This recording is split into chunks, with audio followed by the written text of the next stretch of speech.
Hi guys, Sweet Cheeks here. Let's backtrack a little bit, I guess. Um, go back in time to before we had the room renovated, maybe. Me and my sister, our rooms were, next to each other.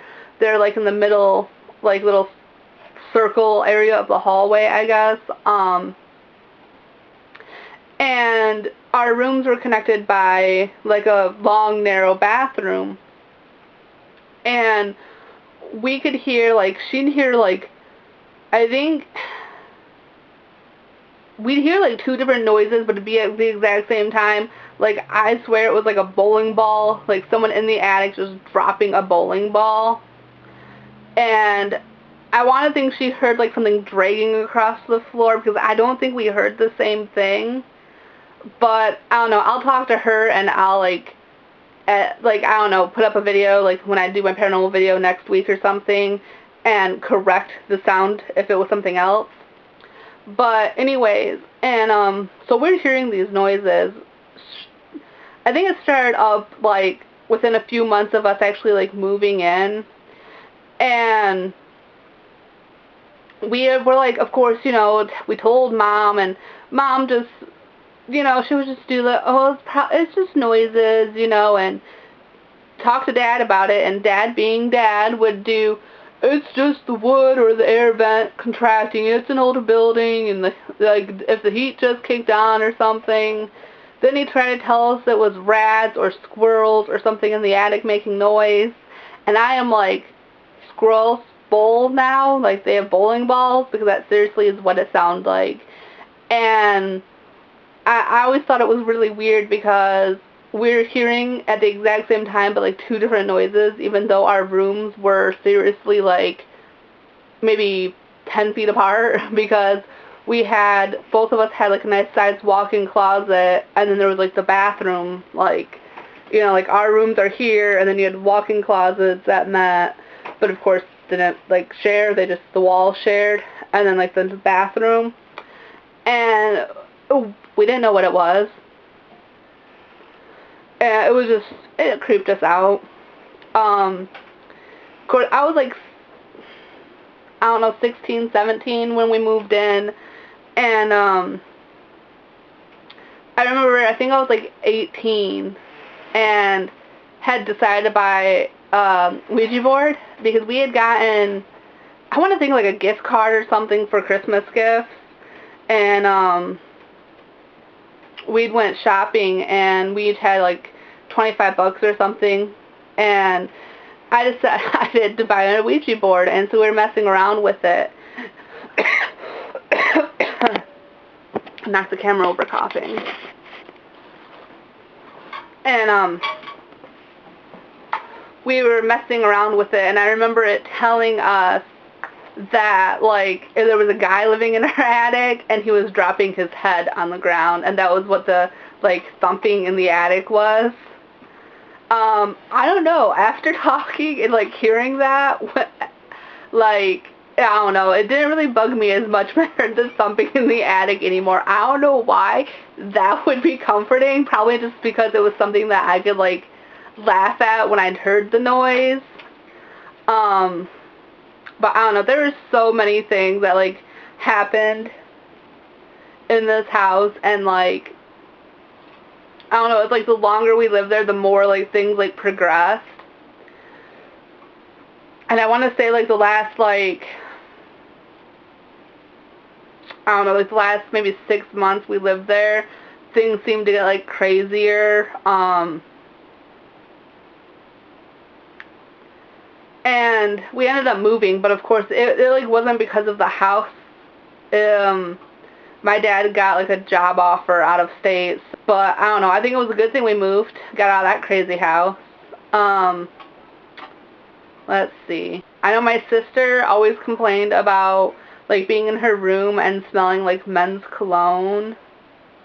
I really didn't have, like, experiences, like, really in my bedroom, which is really weird, because eventually, like, my bedroom actually felt like one of the safest rooms in the house to me. I don't know why. There were plenty of nights that I couldn't sleep with the lights on. I couldn't sleep with the lights off, which sort of normal, but normally I have like a TV on, which, you know, gave me light into the room.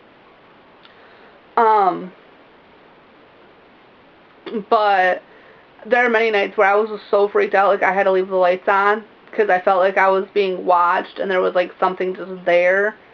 But I never actually saw anything in my room. Never really heard anything in my room other than the noise coming from the attic. But there were many times where I would be sitting out in the back room, and I remember the one time it scared the crap out of me.